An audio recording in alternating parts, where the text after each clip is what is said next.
Love, love will tear us apart again. Love, love will tear us apart again. Why is the bedroom so cold, turned away on your side? This is the worldly spouse. Yeah, I kind of sound like the king of faders, huh? But I had to change up my voice a little bit so I could sound somewhat a little bit clearer. And it's been a while since I've been on YouTube here.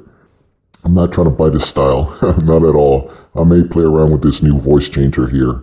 But right off the bat, if anybody is not familiar with my channel or the JW Jehovah Witness situation, this is an indication right off the bat what this organization may entail, and that's a free person as myself, a free thinker. I'm not part of the religion, but yet I still have to disguise my voice so as not to get caught by JWs out there that would, relay this information back to my wife and her family and start proceedings of divorce or however they want to take it. I don't want to risk that. I got too much to lose, and it'll be another family broken as the Watchtower indirectly perpetrates against their people, depending on situations. So anyway, I've been gone for a while.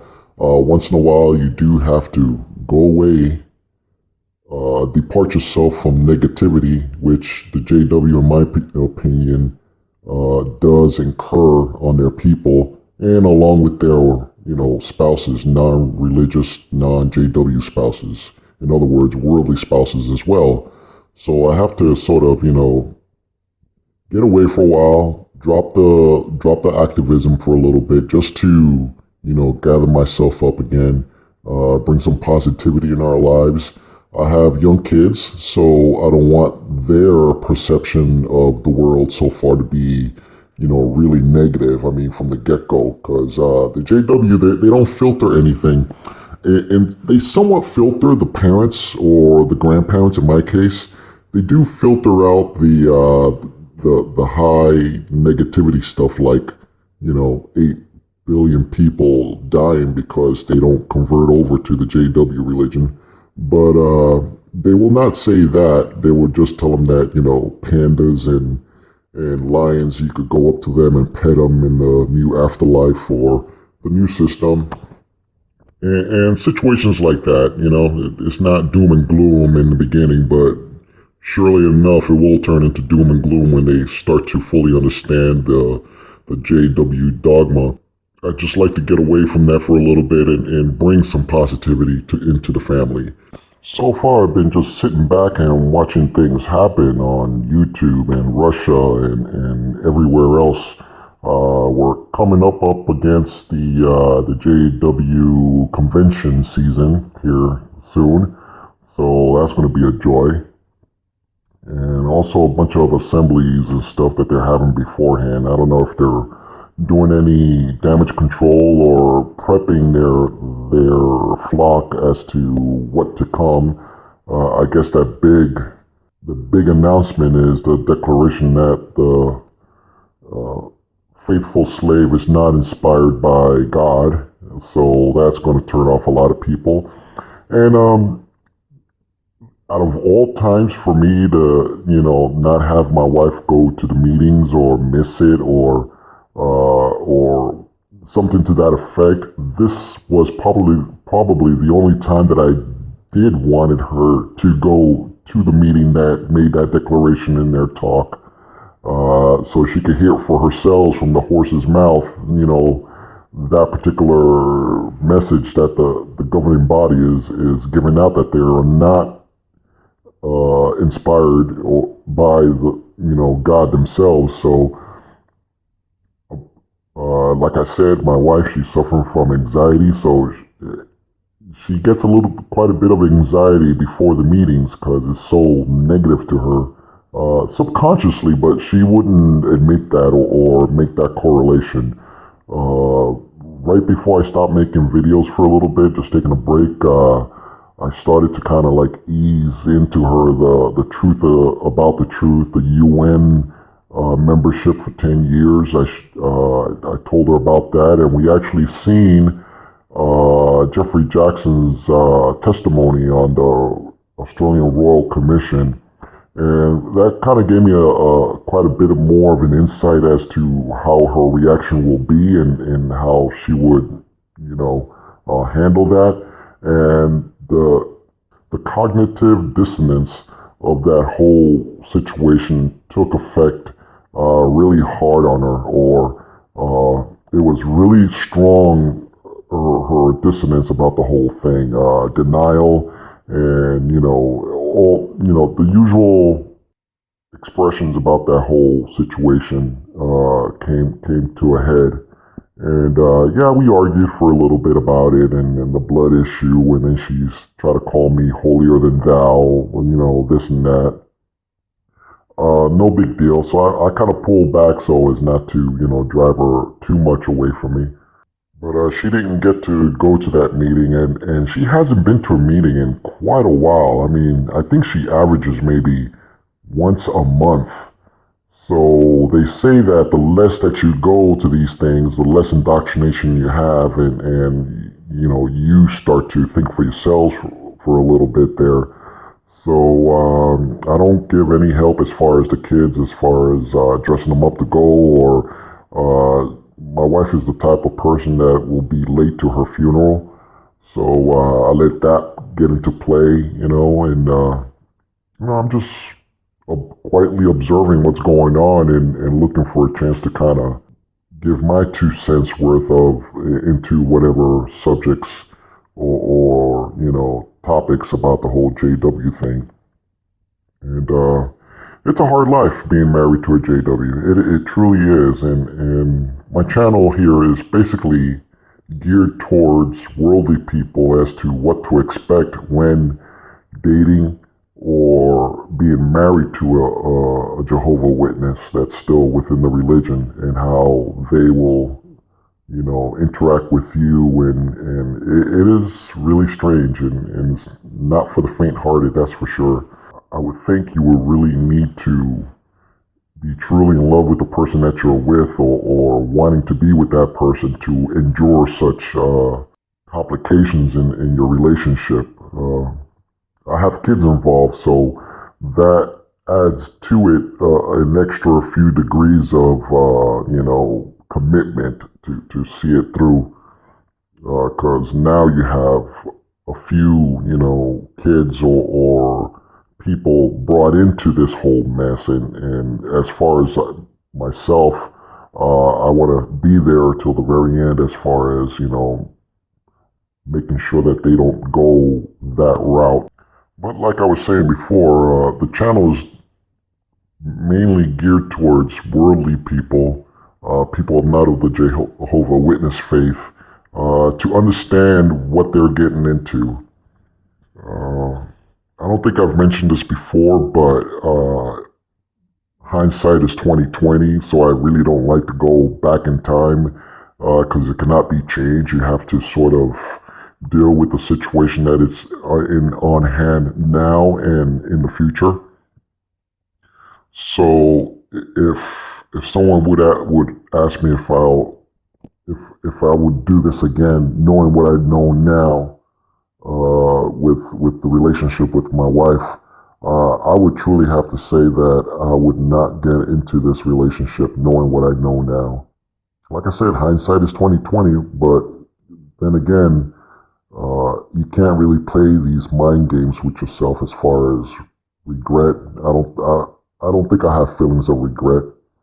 But then again, if I were to go back in time when I first met my wife and I knew she was a JW, and I knew then what I know now, I would never would have gotten this involved with my wife. I wouldn't be married. I would move on. I would not date or marry a Jehovah Witness.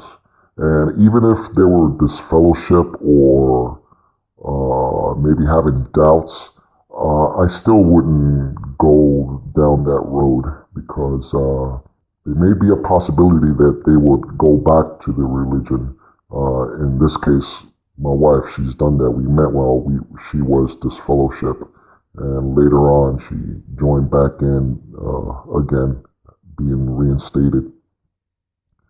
And I don't like to say that just because she's in the Jehovah Witness that my life totally is a wreck or it's really a downer. And I wouldn't say that at all. I would say this whole JW scenario is only maybe 5 to 10% of issues that gets involved in our marriage.